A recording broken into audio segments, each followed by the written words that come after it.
dream it, build it, grow it. Kidding.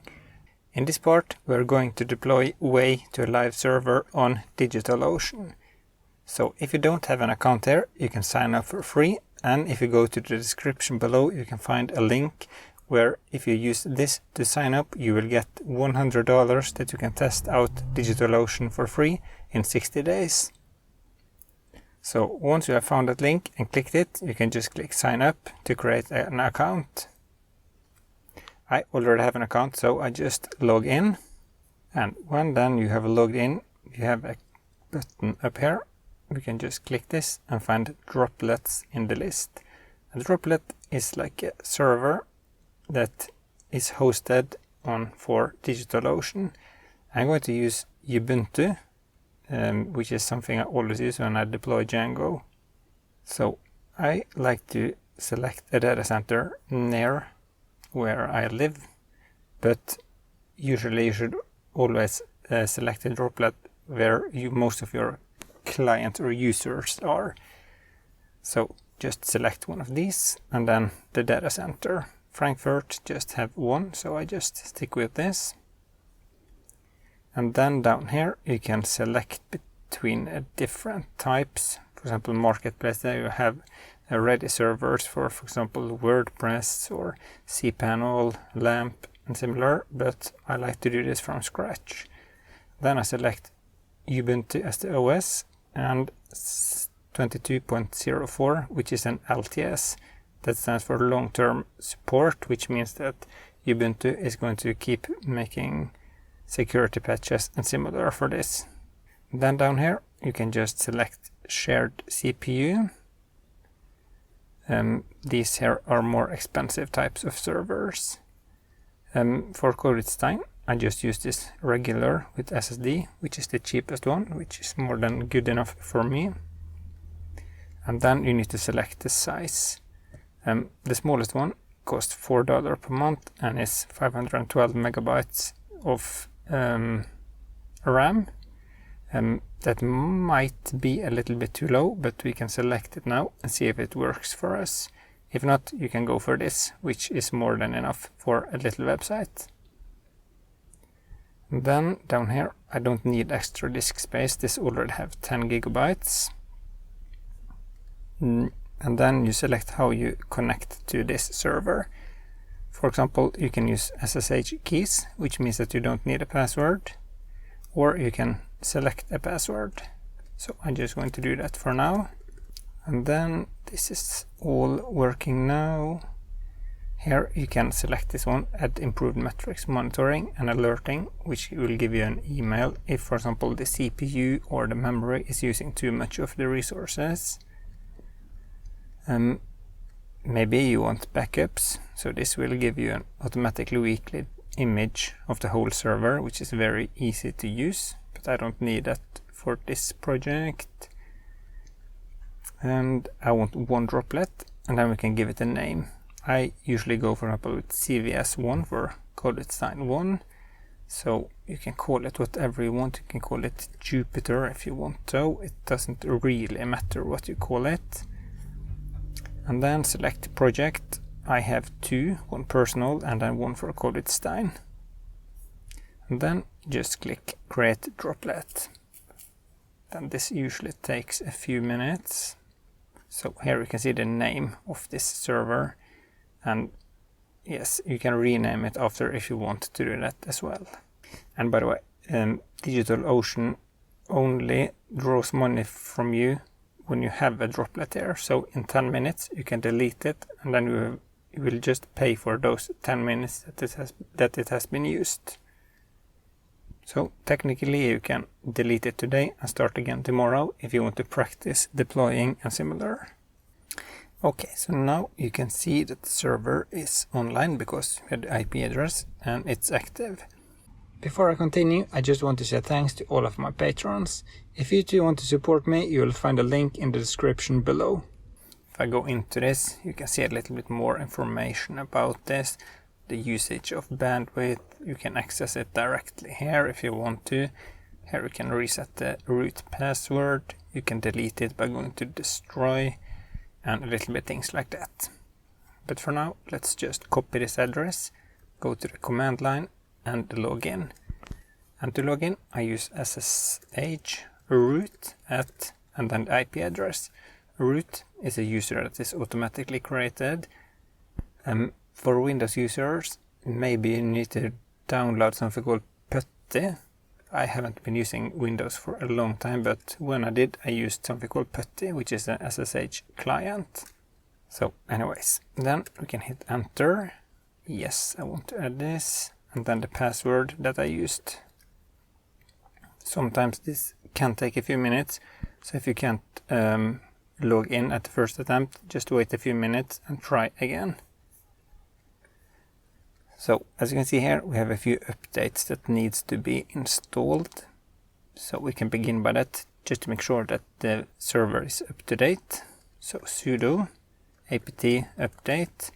This will then update all of the lists, just to check with all of the servers and similar to see if there are even more updates. And it's going to be a few commands now that we're going to run. Maybe some of them are unfamiliar to you and similar. If you just try to do this deployment procedure a few times, you will probably understand more. And the most important thing is here that you are just trying and that you want to learn. And it can be hard to understand everything at the beginning. So now the list is updated, so then we can do the actual upgrade by running sudo apt upgrade. So then this will upgrade all of the packages that was in the list. So then here, do you want to continue? Capital Y and hit enter. So this can take a little while to do. Okay, so now I get some information that there is a new kernel for the server. So this wants me to restart the server. So okay. And here we can also just hit enter to say okay. So if we wanted to restart now, we could just say reboot, hit enter, and then log in again in a few minutes. But I'm not going to do that right now. So now that I have upgraded everything, we are ready to start installing some of the software we are going to need in this deployment. So what I want to install, first of all, we install things by saying sudo apt install, and then the packages I want to install. First, Python 3 pip, so that we can use pip to install packages. Python 3-dev, which is a few libraries and similar for Python.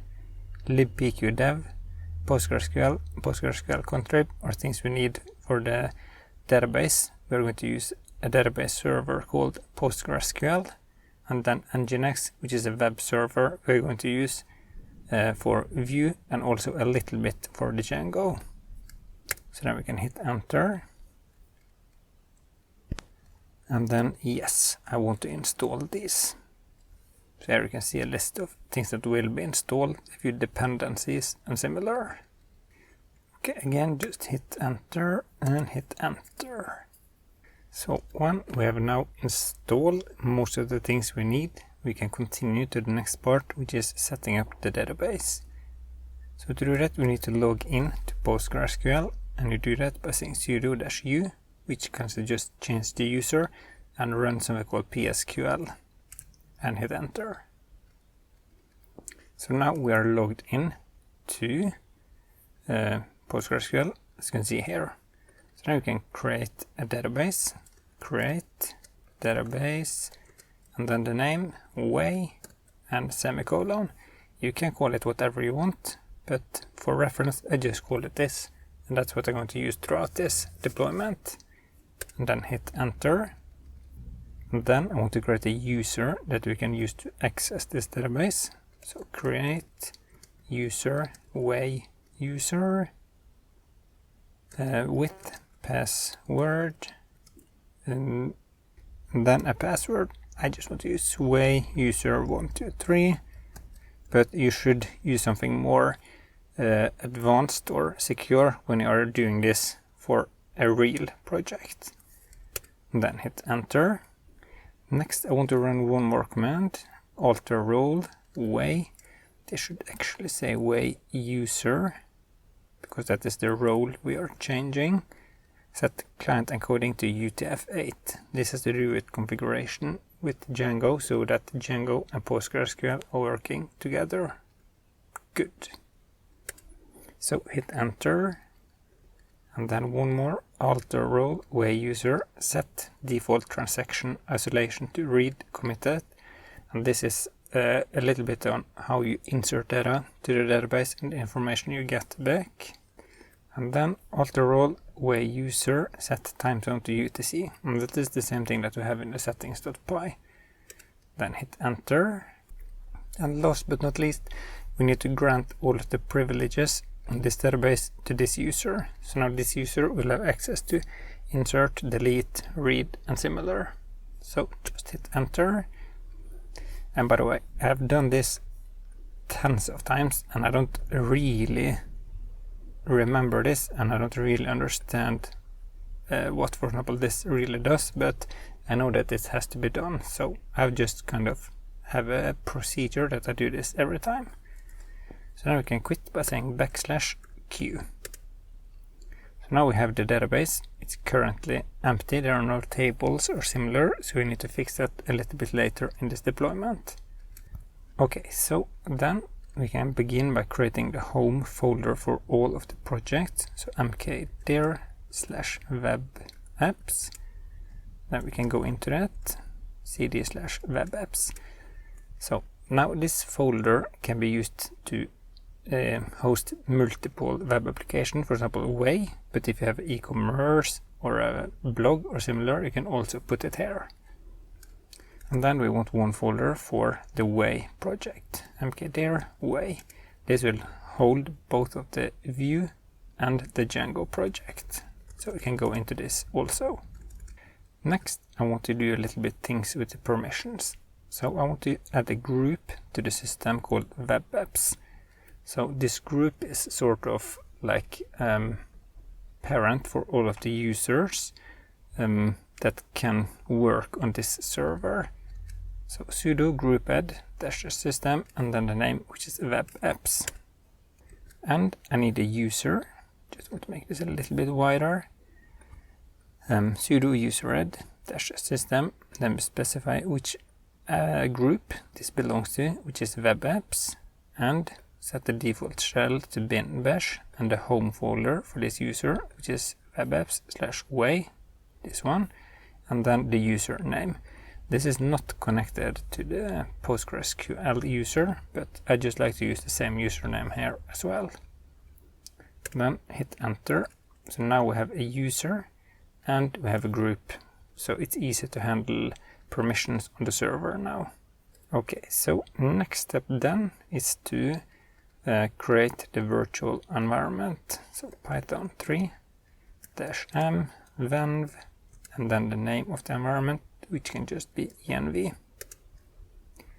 Okay, you can see here now that I got an error because I haven't installed the software that I need. So I can do it now by saying sudo apt install python 3.10-venv, which makes it possible to use this command. Yes, I want to continue. Hit enter, and then I can just click the up arrow 2 times, so I get this command again, python 3-m venv env, and hit enter. So if I run ls now, you can see that we have a folder here called env, which is the environment.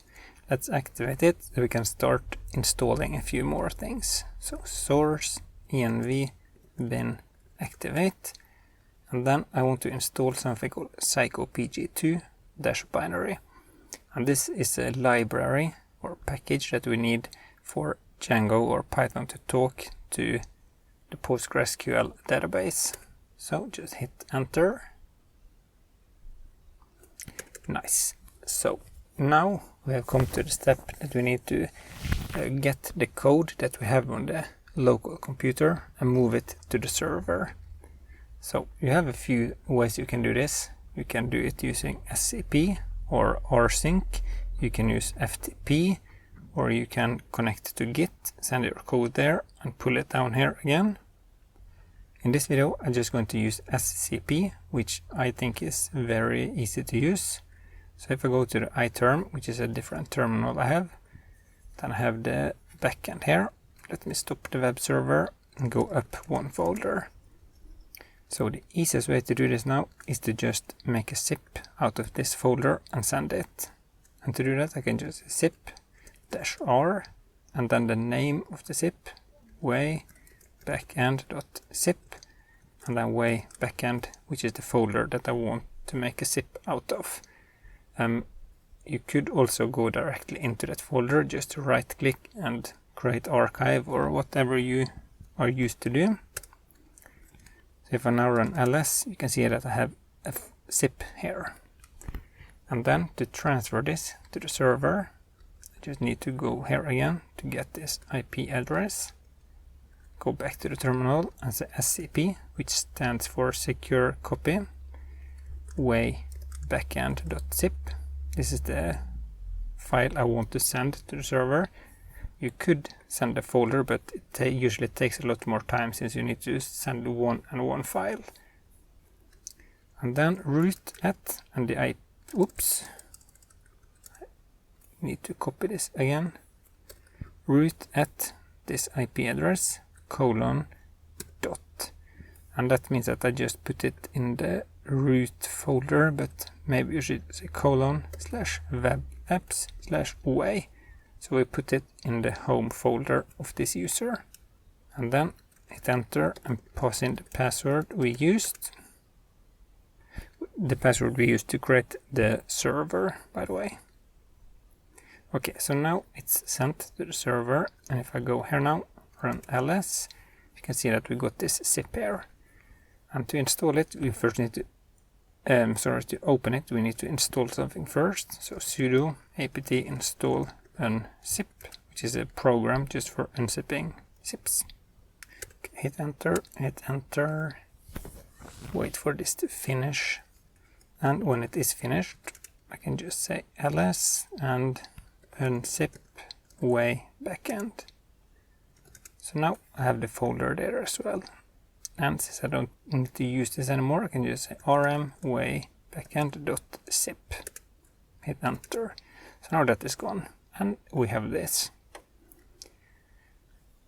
So now that we have done that, the next step, I think, will be to install something called Gunicorn. So Gunicorn, what is that? This is a WSGI HTTP server for Unix, and this will be the server for our Django backend. And we could use Nginx, but Gunicorn is much faster just for the Django backend.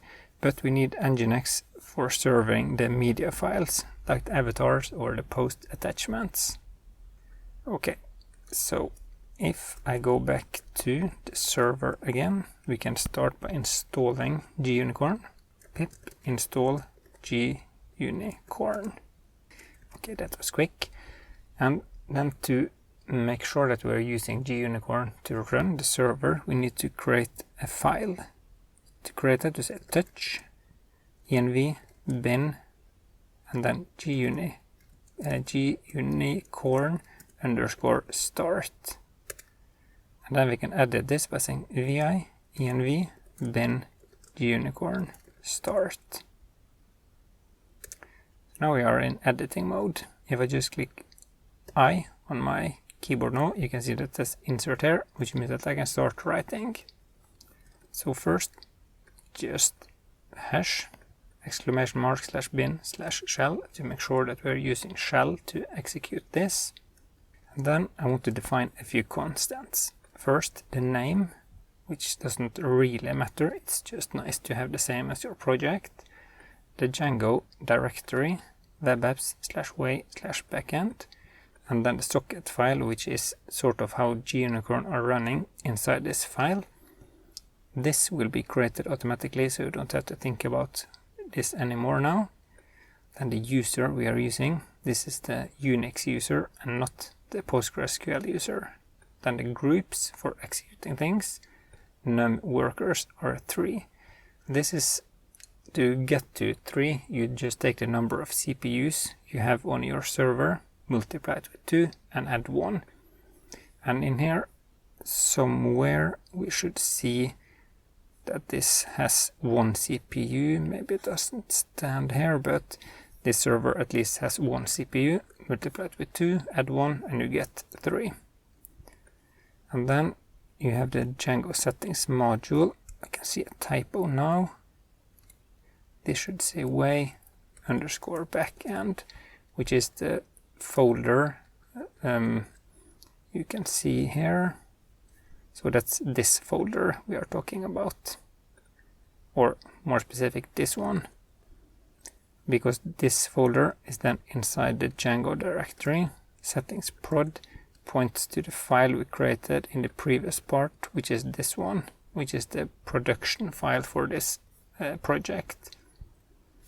And then Django WSGI module, this is entry points for the web server.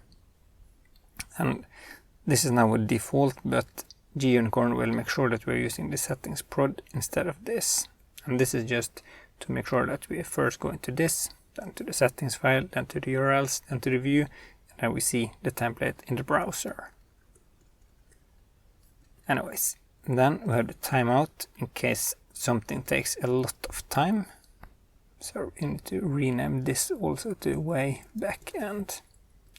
And then 2 more commands, or 2 commands. First, we tell the script to go into Django directory, which is this one, and then activate the virtual environment by just saying source.bin, which makes it go up 1 folder to this one. And then, sorry, one more typo here as well. It should say env/bin/activate, which is the activation script. And then we run 2 more commands. First, we export the settings module, which is this file, to the command line so that this is easier for the script to use. And the same with Python path. We are now adding this Django for this virtual environment into the Python path so that Python knows where Django exists. And then we run there and say that the directory name is this one, which is what we are running. And now we test to see that this exists, and if it doesn't exist, we will create it. And then we execute everything. So execute, and we do the same thing as we did up here. We go in and run this Gunicorn application, and then we tell which WSGI module to use, set the name to the constants up here, and how we want to log this and similar. So let's save this, hit colon and type WQ to write and quit, and then hit enter. And then we need to make this script executable for Unix, and to do that we just say chmod +x. Now we can copy this, paste it, oops, sorry, chmod +x, copy again, paste, and hit enter. So now this is an executable script.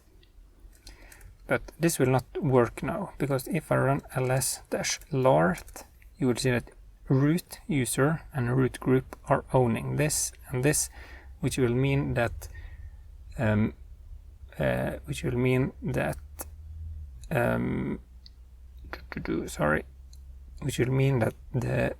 run and the socket file will not be able to be created here.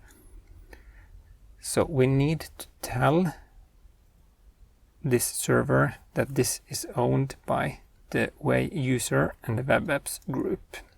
So let's go up 1 more folder and say chown-r to make this recursive, way user web apps, and then just dot. So if I now hit enter, go into the way backend again and run the same command, ls-lart, then you can see that way user in the way apps group are owning all of this. Great. So now we should be a step closer, and hopefully this is now working. So now we need to find out how we can run this Gunicorn script, how to make sure that it's always running. And the way that I usually do is that I use something called Supervisor. Supervisor will make sure that it is running. If it crashes, it will try to restart it, and similar. So then we need to install Supervisor by saying sudo apt install Supervisor. You can read more about it if you just say Supervisor Ubuntu. So then you can read a little bit more about this if you want to. So let's just wait for this to finish. Hit enter and hit enter. And when that is done, we need to just create a configuration file for Supervisor. And to do that, we say touch/env, no, it's etc, supervisor conf, and then the name, which should be way.conf. And then we can edit this file by just saying vi, copy all of this, paste and hit enter. And then so you can insert things here. So then I can just paste what I have prepared. We create a program called way, and then we say what command to use. And this is the Gunicorn script that we created. What user to use should be way user, where to log things. We need to create this folder in a few seconds. Where to redirect blah blah blah. I'm not quite sure what this does, but you need to set it to true. And then we set environment to UTF-8 and English. So then we can just save and quit by clicking escape, type colon and WQ and hit enter. So let me just create this logs folder, mkdir logs, and then we need to make sure that the correct user are owning this. So if I just click up to find this command, hit enter, ls-lart, then you can see that the correct user are owning this logs folder as well. Nice. So then we just need to tell Supervisor to use this script. So supervisor ctl read to check if everything is okay. Yes, way is available. Supervisor ctl update. Okay, so now you can see that this was added to the group. So hopefully it should have been started now. We can check it out by saying supervisor ctl status and hit enter. Then you can see here that it's currently starting up. If I just wait a few seconds. Okay, still says starting. Sometimes it takes a little while. It can also be that there are something wrong. Let me try to see if there are anything in the log file. Worker failed to boot. Yes, you can see here that there are something wrong. No module named Django. No, of course, I haven't installed the Django or anything. So let's go into cd way backend. And in previous part we created this requirements file, cat requirements. So these are the packages that I want to install now. And to install everything from this list, you just pip install -r requirements.txt and hit enter. So now I should have everything that I have on the local computer. So when this is just finished, that means that I can try to restart Supervisor again. So Supervisor ctl status, see what it says now. Still says starting, but then I can try to restart way. So stopped, started, then we can run the status again, and now it says running, uptime 1 second. So now this is running in the background and hopefully working. So then it's time to do one more change in the backend code. So if I open up the settings file by saying vi way backend settings prod.py, and then just scroll down by clicking the down button until I find the database. There you have it here. So we are not going to use SQLite 3 backend anymore. So here we're going to use django.db.backends.postgresql_psychopg2, which is something we installed a few minutes ago. And then the name should be way, which is the name of the database. And then we specify the user we want to use, which is way user. This is the PostgreSQL user. Then the password we used to create this. I used way user 123. And which host to use. This is where we have PostgreSQL, which is just localhost. And which port to use. We can just set this to empty, so it's the default one. So now we can save and quit everything here. And then we need to initialize the database. And to do that, we say python manage.py migrate, I think. Actually, this is not working now because this will just try to use the default settings file. So I think I need to specify settings equals way backend.settings prod and hit enter. No module named way backend.settings prod. That's weird. Maybe if I just say settings prod. No. Okay, let me try to Google this. Django manage.py specify settings file. How to use a different settings file. Settings.prod. So this looks correct based on what I did.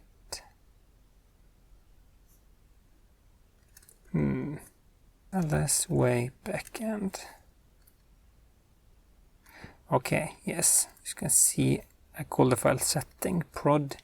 Let's rename this to settings prod. So mv way backend setting prod to way backend settings prod.py. Then we can try to run the migrate script again. This one we'll specify way backend.settings prod and hit enter. I think I might get a new error here. You can see here that we have a problem in the conversation app that we are converting the ID to UUID. So to fix this, we can just delete the migration script and regenerate them. So rm -r, because this is a directory, and then chat/migrations, and then we can run this command, but we need to say make migrations first. Make migrations, hit enter. No changes detected. Okay, let me try to do the migrate script again. So now it looks like everything was created. Actually, I think I did something stupid there because I deleted the folder. Let me recreate this. mkdir chat migrations, and then create an empty file in there. Chat migrations __ init __ and then we can try to run the make migrations again. Yes, so now we get the new database models for the conversations, and we can run the migrate script again. So now the database should be created in PostgreSQL, but it's totally empty there now. Everything you had locally is not existing there now. So, but that usually doesn't matter when we are deploying a project. You only do this now when you actually are setting it live the first time. So now everything for the Django is starting to look okay. We have the supervisor, Gunicorn. Then we just need to use create a script for Nginx as well. So touch etc Nginx sites enabled /api.way.com or api way api.way.conf. And then we can edit this file by copying and pasting like that. So it's important that you enter this file with .conf and that it's inside this site enabled. So then we can start fixing the configuration. So first we create something called upstream with a web app server. This just points to the socket file, which is then automatically created by the Gunicorn script that Supervisor is running. Then we create an actual server where we listen to port 80. Then we need to set up something called the server name, which in my case is api.way.com. So I obviously don't own this domain, but my Mac thinks that this domain is on my server. And on Mac it's very easy to fix and do this. I'm not sure how to do it on Windows, but I think you can just say Windows change hosts file. So here you see how you can do that. So if I then just go to the command line again, open up a new tab and say sudo vi etc hosts, then you can see that I have my IP address for the server pointing to api.way.com and one more time to way.com, which will be the view front end. So then I can just say WQ to save and quit. And if I now try to go to this website, api.way.com, then you can see that I'm sent to Nginx, which is the web server that is located on this Jupyter server. So then I can go back here and continue the server configuration. So here I want to configure two log files. I want one log file for the Django access and one for the Django error file. So this is just every time someone visits your server, you get information in this file. And this is if there is something wrong with the Nginx part of the server. So Nginx is sort of like the face out from the server, which redirects the user to the Gunicorn server that hosts Django. But this is done in a proxy so that the user doesn't know this, and it's just how a typical Django application is hosted. Then we need to tell Nginx how we are going to host our media files. So we set up a location /media. So when the URL is api.way.com/media, it will go to this folder and find the files there located on the server. And then we have something called just location / and that's for all other URLs. So let me just close everything here and go into this. And then in here we set up something called proxy set header, x forwarded, blah blah blah. This just sends information from Nginx to the Gunicorn with information about the host, the URLs you are on, the information about the redirects and similar. And then last but not least, we set up something called a request file name, or in other words, we are checking if the request is not the file name, then we pass the user into this web app server that's located up here, and then the user will see the Django part of this application. By the way, all of these files will be available in the description below, so if you just want to copy and paste, you can find it down there. So let me just close and save this. And then we need to restart Nginx to tell Nginx to use this file. And to do that, we can just say service Nginx start or restart to be precise. So there were no errors now. So I think if I refresh now, you will see that we are now reaching the backend or our Django. And I'm seeing this because we have debug to true, which is not something we should have in production. So let's fix that by saying vi web way backend settings prod, and then down here we have debug set to true. This needs to be changed to false. So fix that, write and quit, hit enter, and then we need to restart Gunicorn. And the reason why we need to do that is because we have done a Python change, and to restart Gunicorn we are going to use supervisor. So supervisor ctl restart way. So stopped and started. So if I refresh now, I should just see a not found page, which is more better than all of the debug information that the user shouldn't see. Okay, so that looks now like the back end of the project is deployed and ready to use, which means that we can go on and fix the front end. So let's stop this now, and then I just need to check one thing in the front end, and that is that we set up this correctly. Vite API URL should be api.way.com, because we are going to point to the backend and not the front end. So this should be like it is now. And then we need to build this project for deployment. And to do that, we can just say npm run build. So that's very quick. This created now a folder called dist, which contains all of the things or the views and similar. You can see here that's 156 kilobytes, which is a very small application, and then this file here. So now we want to send this dist file to the server. So ls dist to see what we have in there. Here we also have the assets file, ls dist assets. So let me try to send this to the server now. So if I just go up one more folder here, then we can send all of this into zip file as well. So zip-r way frontend.zip, and the folder I want to zip like that.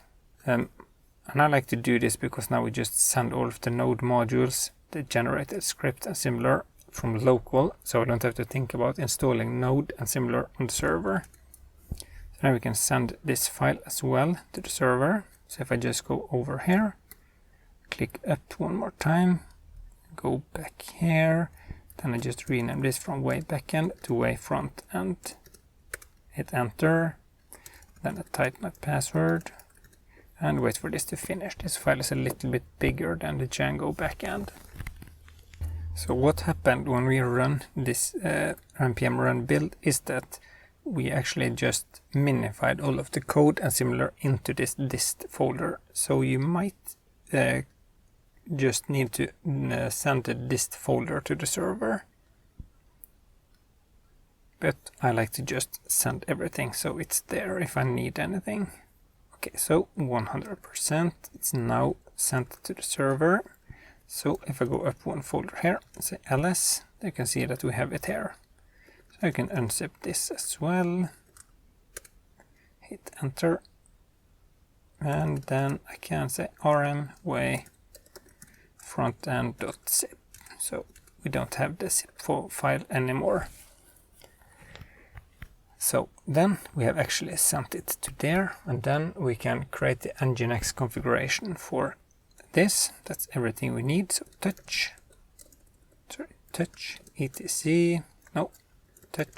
etc, Nginx sites enabled way.conf, and then we can edit it by saying vi etc Nginx sites enabled way.conf. And I've prepared this already. Here we just create a server. We're listening to port 80, which is normal HTTP. Set up the server name, which is way.com, the error and access logs. Set the char set for the server, and then tell where the root is, which is web apps, way frontend, and then the dist folder. In here, you're going to need to look for these two files. Don't think we need this, but I just used to have it there. And then the location, no matter what the URL, we go into the root, set the root again, and try files, the URLs, and similar in here. So it will find this file inside the dist folder. So now we can just save and quit and restart Nginx again. So service Nginx restart. So that went okay, there were no errors. So let me try to go to way.com.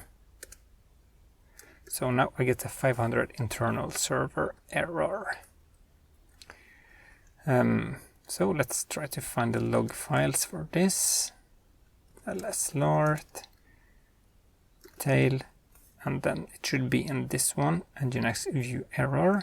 Oops, tail, Nginx view error log. So rewrite or internal redirection cycle. And then you see up here that there is a permission denied, so there's something wrong with this. It might be fixed by just running. You can see here that root is now owning this because I uploaded using the root user. So ch own -r, then the name of this user that I want to use, which is way user :web apps and way frontend. And we can restart Nginx again. Restart, and we still have the same problem. And this might be because Nginx uses a different user. So let me try to change the ownership of the folder again to something called www-user:. That's not correct. www.data. Yes, that's correct. So that might fix this. So if I refresh now, then we're actually loading the VTAP or way. So let me try to sign up to create a user. Stein code with stein@gmail.com, then a password. Sign up. Okay, that did not seem to work. There actually is an error. Yes, you can see here that it's trying to use this address here again. That means that whatever we did in this env file did not work. So why did it try to use this one? Okay, that was not good. Let me try to find the dist folder here. Dist index.html. Just want to search 127.0.0.1. You can see here that the base URL in this file that was generated is not the correct one. So why did it not use that one? Vite build uses wrong env file. Env file load incorrect. Blah blah blah. File name and/or will work when running locally. Okay, let me open a package. Vite build. Maybe I should actually use Vite build and not npm run build. Let's try that one. So let me go to the command line here for the front end, go into way frontend and say Vite build. No, that did not work. Okay. One more test is to just copy this, create a new file, save it as .env.production, use dot. Okay, let me try with this npm run build again. And then we can open up this index file into dist file. Scroll to the bottom. I think that's where it was. And yes, now it's actually using the correct base URL. Perfect.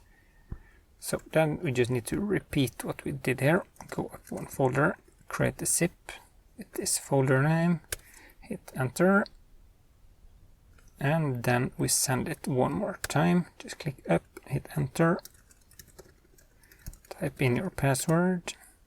So if we were using Git now, this would be a little bit easier because then we can just git add, commit it, and pull it on the server.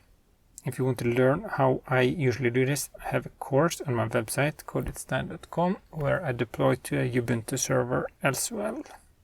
Okay, so now it's sent. So in here we can say zip way frontend.zip again, and all, because I want to replace everything in there. Okay, so then we can delete the way frontend.zip again, and then we need to change the ownership of this, so it's chown, like that, and then maybe I can go here again, refresh, try to sign up again, Stein, code with stein@gmail.com, sign up. So now the user is registered. Please activate your account by clicking your email link. And since we are still just using this email backend, you need to change this to, for example, MailChat or similar, or you can use Gmail as well. Then you will actually send an email now. So in order to set my user as active, just so I can log in and make sure everything is working, I can say Python mentioned.py. Sorry, I need to go into the cd way backend, Python mentioned.py, settings equals way backend.settings prod, and before I specify this I can say shell and hit enter. So now I will be in the shell where I talk to the PostgreSQL database. So from account.models import user equals user.objects.first user dot, like that. You can see that this is the user I just created. User.isActive equals true, and user.save. So now I can just quit by saying Control D and go back here and log in. So code with stein@gmail.com, and then my password, log in, and then I am logged in, and it seems like everything is working. Hey, test from live post, yes, perfect. So post with a trend, Django. So what we need to do now before I quit is to make sure that we are generating this here 1 time per day. And to do that, we're going to need to use something called cron jobs. So cron jobs Ubuntu. You can learn here if you want to, you can read here if you want to learn more about automating tasks and similar.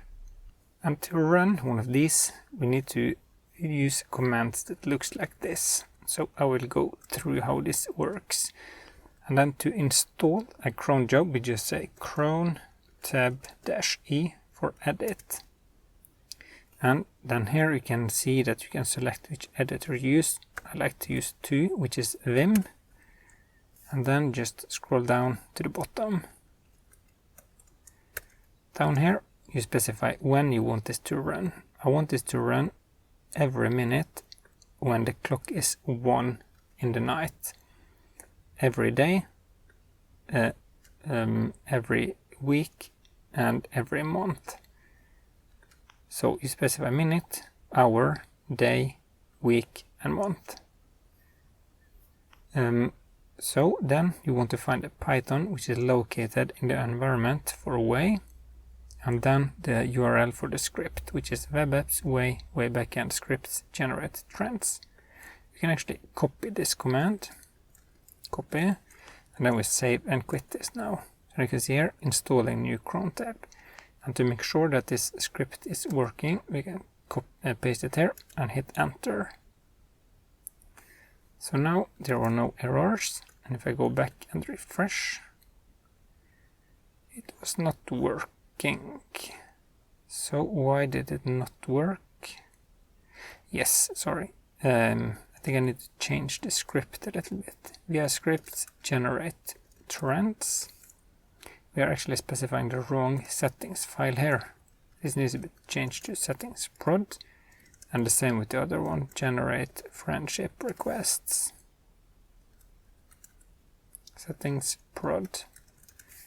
Then we can try to run this command again, which will run every night now.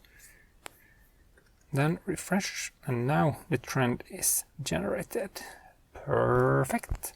So now we just need one more cron job for the friend requests. So cron tab -e, scroll all the way to the bottom, and then this can run when the clock is 0 at 2 in the night, every day, every week, every month. Then we can just copy everything up to here and paste it. And the name of that file is scripts generate friend suggestions. Friend suggestions.py. So then we can save and quit this as well. Then you can see that we now have 2 cron jobs. If I want to see all of them, I can just say cron tab -l for list. Then we have it here. So if I go to the to-do list now, you can see that we are built locally some to this folder. We have running the cron jobs, and we can set this to done as well. And that was it for this series. I hope you enjoyed it and that you learned something new. If you have any tips for improvements, maybe I can do this in a follow-up video. I have a few ideas myself, but I'm not sure if I'm going to do that. If you have any questions about today's code or anything in the series, feel free to leave a comment below and I will answer as soon as I can. See you in the next video.